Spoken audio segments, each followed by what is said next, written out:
Merci, chers compatriotes. Je suis très honoré de venir ici à Brin participer à cette journée internationale de la paix. Chaque fois que j'ai pensé au concept journée internationale de la paix, il m'est arrivé de dire dans ma tête journée internationale de la femme. C'est comme si pour moi, paix et femme étaient synonymes, c'est-à-dire étaient des synonymes. Et je suis fier de le penser et je dirai pourquoi. Je remercie les artistes qui m'ont accueilli depuis mon arrivée et qui nous ont gratifiés d'un très beau spectacle avant le début de ma présentation. Je voulais faire une leçon inaugurale, mais une leçon inaugurale en 15 minutes, c'est extrêmement difficile, voire impossible.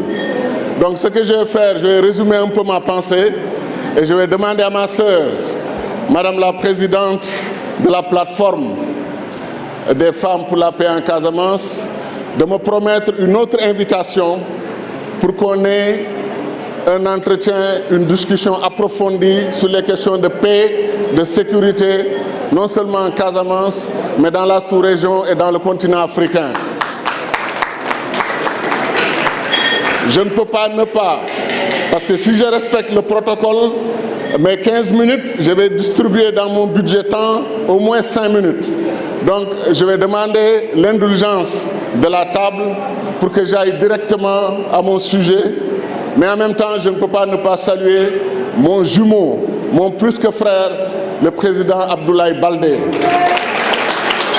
Quand on s'est connus dans le gouvernement de Wade, on est devenus amis quasiment le même jour. Je l'appelais le Joker du Sud, il m'appelait le Joker du Nord. Je suis du Fouta, il est de la Casamance et nous avons noué une amitié depuis lors. C'est un grand monsieur que je respecte énormément et qui a servi son pays avec honneur et dignité. Je ne peux pas aussi, bien entendu, saluer l'autorité qui représente l'État aujourd'hui, qui est le sous-préfet, l'adjoint du sous-préfet, je crois, de cet arrondissement. Voilà, Niassia, et pour qui vraiment j'ai beaucoup d'estime. Et je le remercie pour tous les mots aimables qu'il a eus à notre endroit, mon ami Baldé et moi.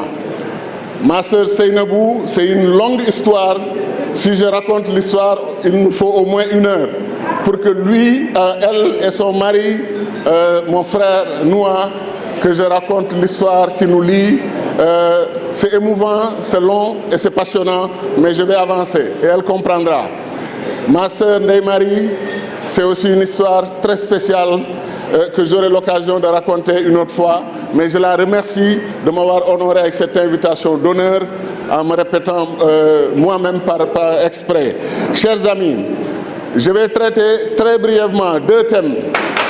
2 thèmes, et si le temps me le permet, j'aimerais prouver pourquoi, sur la question de la paix, les hommes devraient accepter d'aller dans la salle et s'asseoir et laisser les femmes ici nous parler, nous éduquer, nous redresser et nous montrer la voie. Pour plusieurs raisons, et j'en parlerai si le temps me le permet. Alors, je fais 2 hypothèses parlant de la paix et de la sécurité en Afrique. Première hypothèse, le combat pour la paix et le développement de la Casamance est une conditionnalité de la renaissance nationale du Sénégal. Le combat pour la paix et le développement de la Casamance est une conditionnalité de la renaissance nationale de notre pays, du Sénégal. Deuxième hypothèse, le combat pour la paix et la sécurité en Afrique est une conditionnalité de la renaissance de notre continent, ce que Cheikh Anta Diop appelait la renaissance africaine. Ça aussi, si le temps me le permet, je vais essayer de le développer très rapidement. Dans cette salle, j'ai salué des personnalités qui sont des identités remarquables de la Casamance, des identités emblématiques. Je ne vais pas y revenir pour gagner du temps. Mes chers compatriotes, chères sœurs de la plateforme, chers amis des organisations internationales, vous tous qui soutenez la plateforme, nous vous disons merci. Vous le faites pour une très bonne cause, la cause de la paix. Comme disait l'autre, la paix n'a pas de coût, mais la paix a un prix. Il y a un prix à payer pour réussir la paix dans notre pays et partout dans le continent africain. Je salue donc les femmes de la plateforme et je m'en vais parler de la nation sénégalaise et la question casamançaise. 1982-2021. L'année prochaine, nous allons marquer le quarantenaire de la crise ou du conflit en Casamance. Conflit bien entendu qui vit une grande accalmie que nous saluons, mais quelqu'un l'a dit ici, mon frère Gassama, accalmie c'est bien, paix définitive c'est mieux. Et nous prions pour cela. Dieu fasse alors que toutes nos actions, toutes nos initiatives nous permettent l'année prochaine de célébrer le retour définitif de la paix en Casamance. Et rappelons-nous qu'on avait estimé, je n'ai pas les derniers chiffres, mais c'est des chiffres macabres sur lesquels je n'insiste pas. On avait estimé en 2010 que le conflit en Casamance aurait fait entre 3 000 et 5 000 morts et des dizaines de milliers de déplacés et des milliers de blessés. Je crois avoir raison de penser et de défendre que le combat pour la paix et le développement de la Casamance est une conditionnalité de la renaissance de notre pays. Et pourquoi?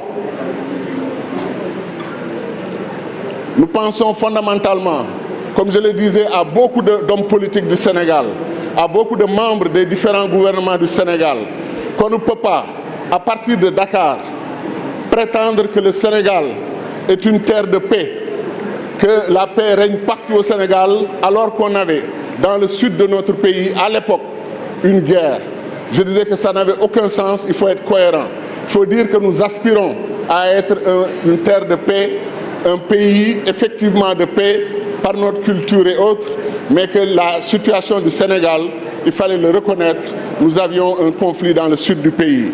Donc, on ne peut pas bâtir un Sénégal, le Sénégal que nous voulons, le Sénégal que nous aimons, le Sénégal qui émerge, qui règle ses problèmes économiques, ses problèmes d'éducation, ses problèmes d'infrastructure, ses problèmes de santé, ses problèmes d'agriculture. On ne peut pas régler ces problèmes du Sénégal sans une région aussi importante, aussi vitale pour le Sénégal que la Casamance.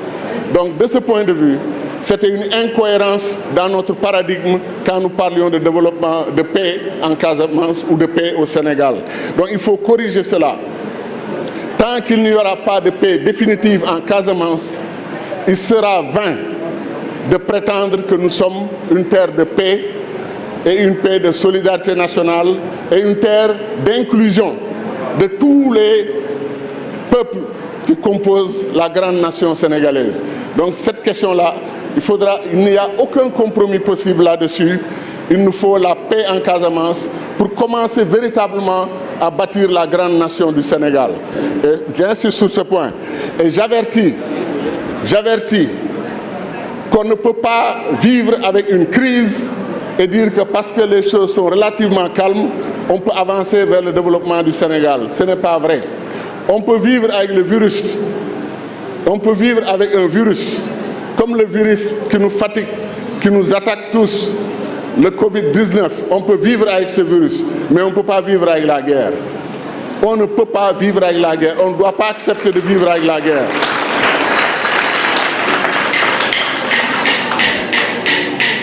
L'autre problème, c'est l'exacerbation des crises dans la sous-région. Vous savez qu'il y a des problèmes en Guinée-Conakry. Je ne vais pas entrer dans les détails. Vous savez qu'il y a des problèmes dans un grand pays ami et frère comme la Guinée qui s'appelle le Mali. Vous savez qu'il y a des problèmes au Burkina Faso, des problèmes au Niger. Vous savez que ce que j'appelle le mouvement djihadiste international a décidé que les grandes puissances de ce monde, la Chine, les États-Unis, l'Europe, l'Inde, le Brésil, que tous ces pays ne vont pas venir se partager le continent africain sans que eux, les djihadistes, ils ne viennent prendre leur part d'Afrique. Ces djihadistes ne sont pas chez nous pour des questions de religion, tout le monde le sait. Ils sont chez nous fondamentalement pour défendre leurs intérêts et effectivement essayer d'occuper nos pays, contrôler nos terres, contrôler nos forêts, contrôler notre eau. C'est pour ça que j'ai vu récemment dans les réseaux sociaux un discours extraordinaire d'un occidental, je ne le connais pas, qui disait que la guerre perdure parce que la guerre est rentable. La guerre perdure parce que la guerre est rentable. Le jour où la guerre cessera d'être rentable, elle va cesser un peu partout. Malheureusement, ce jour n'est pas pour demain. La guerre continue parce que la guerre est rentable. On sait que dans les zones de guerre naissent des économies qu'on appelle des économies criminelles, des économies parallèles. Et il y a des gens qui en font un fonds de commerce et ils ne sont pas prêts à lâcher leurs intérêts. Et ils continuent d'alimenter les crises, les raisons de la crise et de faire que la guerre continue un peu partout. Moi, j'ai un rapport personnel avec la Casamance. Quand les femmes de la plateforme pour la paix en Casamance m'ont reçu en 2012, quand j'étais candidat à l'élection présidentielle au Sénégal, je leur ai expliqué pourquoi je suis sentimentalement, affectivement très lié à la Casamance. Une des premières victimes de ce conflit s'appelle Ahmed Tidiane Gadio, lieutenant Ahmed Tidiane Gadio. Son père et mon père, c'est ñaari baay comme on dit, ñoo bokk ndey ak baay. Son père est un saint. Même lui, gendarme, les gens pensaient qu'il était un waliou. C'était l'un des rares gendarmes que j'ai vu dans ma vie. Chaque fois que vous arrêtez une conversation, 5 minutes, il ouvre son Coran. C'était un érudit en lui-même. Les Sénégalais ne le savent pas, mais son grand-père est connu de tous les Sénégalais qui ont lu l'aventure ambiguë de Cheikh Ahmedou Kane. Le Tcherno dont il parle, le Tcherno de l'aventure ambiguë s'appelle Tcherno Maktar Gadio. Tcherno Maktar Gadio est le père de Mamadou Hafiz Gadio. Les deux sont considérés comme des walious dans leur village de Saldé, qui est le village de ma mère, bien que leur père soit de Gadiobe, mon village, et qu'il ait vécu dans le village de ses parents aussi, Saldé. Ahmed Tidiane Gadio est mort de façon atroce, découpé à la machette.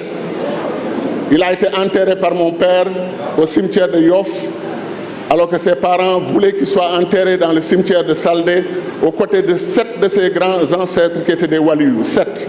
On n'a pas pu le faire parce que le corps n'était pas transférable. Son père, un érudit, un saint, était tellement touché qu'il avait dit que Dieu demande le pardon, mais ça lui prendra du temps pour pardonner. Et je vous raconte cette anecdote parce qu'en 2009, Ahmed Tidiane est mort en 1983, les événements de Djabir. Djabir on dit, c'est bien ça. Djabir, voilà. Donc, 2009, quand j'ai fait signer un accord de paix en Mauritanie entre le gouvernement du président Aziz et l'opposition, le vieux Mohamedou Hafiz, le père de Ahmed Tidiane, mort en Casamance, a suivi tout à la radio et il m'a convoqué. J'étais ministre d'État, ministre des Affaires étrangères du Sénégal en 2009, en juin. Je suis allé le voir. À ma grande surprise, il me dit, mais mon fils, ce que tu as réussi en Mauritanie, qui est le nord pour nous, pourquoi tu ne vas pas aller le faire en Casamance? J'ai dit, mais mon père, moi j'avais compris que tu n'avais pas encore pardonné. Il me dit, mais tu sais, c'est une façon de parler. Moi, je suis musulman, j'ai pardonné le lendemain. J'ai pardonné le lendemain. Et il dit, je te demande de le faire. Et je prierai pour toi et tu vas réussir. Je lui dis, mais le seul problème, c'est que le ministre des Affaires étrangères du Sénégal, qui va dans une partie du Sénégal pour négocier, ça crée quand même des problèmes. Il me dit, ce n'est pas important, c'est du formalisme, il faut y aller. Et je vous jure, j'aurai le temps de l'écrire et de donner des détails. Aujourd'hui, je frôle le sujet. Je rentre à Dakar, 48 heures après, j'ai reçu un message venant de la Casamance, de nos frères et sœurs qui étaient en rupture de banc, me demandant exactement les mêmes propos du vieux saint du Fouta. Ce que vous êtes allé faire dans le nord, venez le faire dans le sud pour votre pays.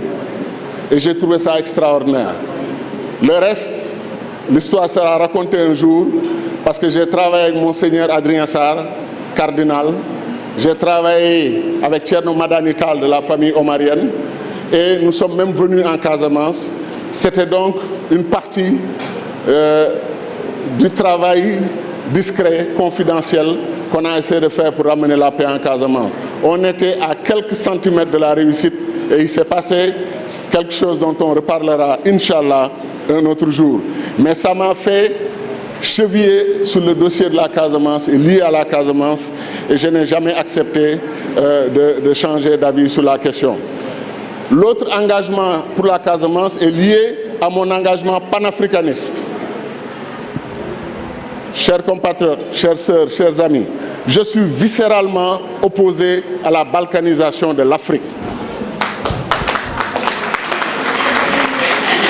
Les Occidentaux, les anciens maîtres coloniaux ont réussi, du point de vue de la balkanisation, leur plus grand exploit a été fait dans la zone de l'Empire du Gabou, dans la zone qu'on appelle aujourd'hui Sénégal, Gambie, Guinée-Bissau.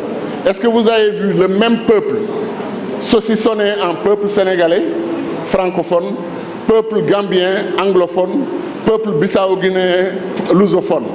Ils ont réussi cela.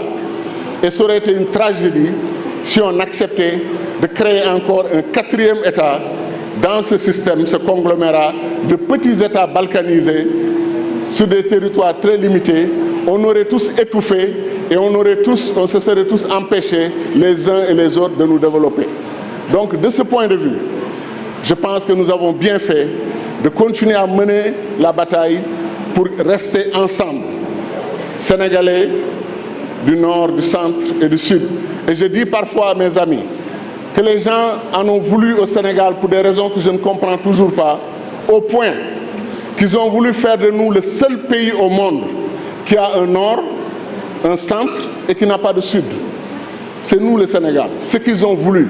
Et Dieu a fait qu'aujourd'hui, dans le processus de réconciliation, le retour de la Casamance, total et entier, dans l'entité nationale, avec tous les droits, ça permettrait au Sénégal d'avoir un nord et d'avoir un sud, d'avoir un centre, d'avoir un est et d'avoir un ouest. Et ça fera de nous une nation. Donc de ce point de vue, le panafricanisme m'empêche, moi, de défendre la balkanisation du continent. Est-ce que vous savez qu'ils ont tellement réussi leur balkanisation qu'ils sont passés à la vitesse supérieure, ce que j'appelle l'hyperbalkanisation de l'Afrique, le projet d'hyperbalkanisation. Et vous avez vu ce qu'ils ont réussi. Le plus grand territoire africain dont moi j'étais fier, le Soudan, 2 400 000 km², plus de 12 fois le Sénégal. Ils ont décidé qu'il fallait enlever le Sud-Soudan pour ramener la paix dans ce pays. Et dès qu'ils ont saucissonné, utilisé leur bistouri, comme ils savent le faire, pour découper le Sud-Soudan et le sortir du Soudan, la guerre civile a commencé à l'intérieur du Sud-Soudan. 380 000 morts au Sud-Soudan, 4 millions de déplacés, un des pays aujourd'hui les plus pauvres du monde, parce qu'avant la scission, la séparation, le Sud-Soudan avait 50% de taux de pauvreté. Aujourd'hui, ils ont 80% de taux de pauvreté. Alors, quelle est la réussite de ceux qui nous avaient dit qu'il faut séparer le Sud-Soudan pour régler les problèmes du Sud-Soudan? Ils ne nous ont pas dit la vérité. Ils nous ont encore une fois trompés et les Africains les ont suivis. Au Mali, ils essayent d'enlever ce qu'ils appellent l'Azawad. S'ils peuvent casser aussi le centre du Mali et le reste, ils le feront. Du Mali, ils feraient 3 pays, 3 États. Inacceptable. Certains disent que le Nigeria n'est pas viable. Il faut le scinder en plusieurs États pour qu'il soit viable. Si on les suit, c'est une dizaine d'États qu'ils vont créer. D'autres nous disent que la RDC, qui est aujourd'hui le 2e plus grand pays d'Afrique, qu'il faut le saucissonner en plusieurs États parce que ça ne marche pas. Si on les suit, même la Centrafrique, ils vont casser ce pays en Centrafrique, soi-disant du nord musulman et du sud chrétien et animiste. Ce qui est totalement faux. Ce n'est pas la réalité de la Centrafrique. Si on les suit, le pays de Kwame Nkrumah, le plus grand héros panafricaniste de l'histoire de l'Afrique, Kwame Nkrumah, dans son pays, il y a un groupe qui s'est levé il n'y a même pas 3 mois et ils nous disent qu'il s'appelle le Togo occidental et qu'ils veulent sortir du Ghana et créer leur État. La provocation continue partout et Nkrumah a parlé en 1963 à 32 pays. Aujourd'hui, nous sommes 54 pays. Et si ça continue, dans les 30 millions de kilomètres carrés que nous avons en Afrique, ils vont nous créer 80 États ou plus. Ça veut dire que vous ne pouvez plus bouger dans ce continent. Vous étouffez de partout. Pourquoi le Mali a des problèmes? Pays enclavés, ils ont 7 pays frontaliers. 7 pays, comme je dis, qui les empêchent d'accéder au littoral, d'accéder à la côte et de pouvoir vivre comme une nation normale. Chers compatriotes, le plus grand danger qui guette l'Afrique aujourd'hui, c'est la poursuite de la balkanisation. De ce point de vue, les revendications régionales doivent être intégrées dans des revendications nationales globales. Menons le combat tous ensemble pour changer nos sociétés, changer nos pays. Alors, je vais interrompre parce qu'il y avait tellement de choses à dire, mais il me faut féliciter les femmes africaines. Il y a eu un débat aux Nations Unies, une résolution qui a été adoptée en 2019. Quand les femmes ont pris la parole, elles ont donné des leçons à tout le monde. Elles ont montré que les hommes n'étaient pas les mieux outillés pour gérer les questions de paix et de conflit. Et je vais vous donner quelques citations très brèves et je vais arrêter parce qu'elles disent tout de pourquoi le leadership féminin est la dernière chance de l'Afrique.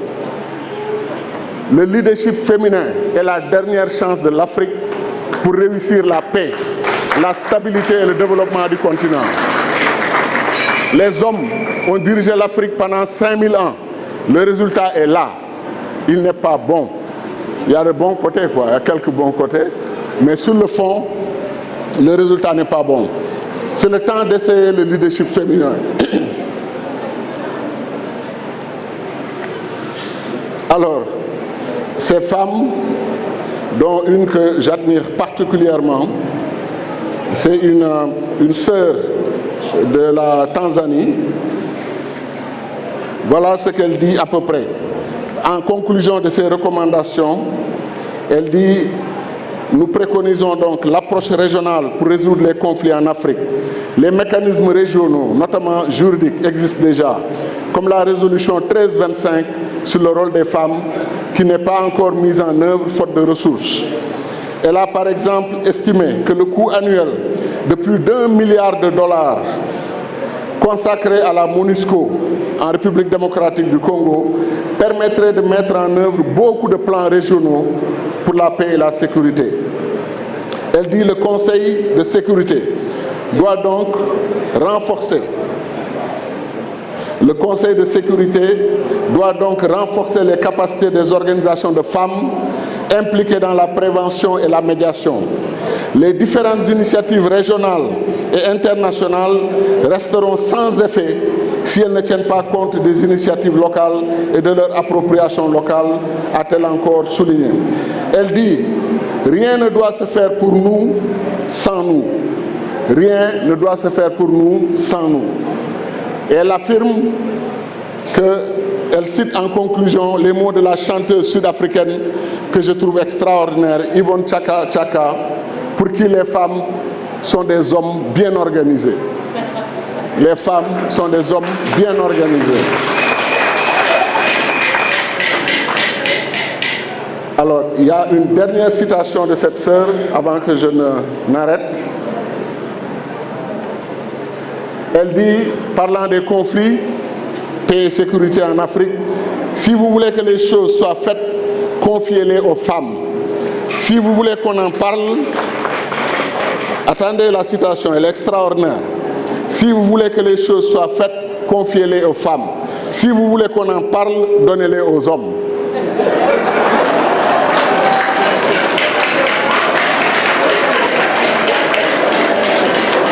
Donc, chers amis, en conclusion, nous sommes le continent. J'ai dit dans beaucoup de déclarations que vous avez vues que l'Afrique est un don de Dieu. Une des preuves que l'Afrique est un don de Dieu, c'est que depuis 5 siècles,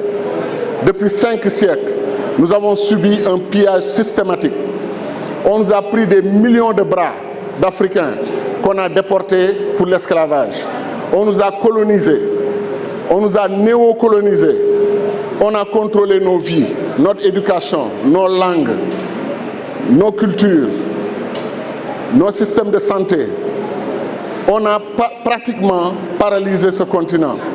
Et malgré les pillages, chaque jour que Dieu fait, on découvre qu'on n'a pas entamé même pas 10 ou 20% des ressources de l'Afrique. Dieu, c'est comme si ils enlèvent le soir, ils enlèvent le jour. Le soir, Dieu creuse encore des puits, met du diamant, du cobalt, de l'or, du pétrole, du gaz. Parce que, comme disait un ami, nous sommes les filles et les fils aînés de Dieu. C'est nous que Dieu a d'abord créés, nous autres Africains. Que personne ne nous fasse croire le contraire. L'histoire, la science, l'anthropologie, tout prouve que l'Afrique est le berceau de l'humanité. Dieu a tout commencé en Afrique. Dieu aime l'Afrique. Donc nous sommes invincibles, nous sommes indestructibles. Il nous reste quoi? Comme je dis aux jeunes, aux étudiants, il nous reste 3 problèmes à résoudre pour ramener la paix en Afrique, pour ramener la stabilité, pour réussir le développement. Réussir les États-Unis d'Afrique, qui est notre seule bouée de sauvetage. Pour réussir cela, il nous faut régler 3 priorités. 1, leadership. 2, leadership. 3, leadership.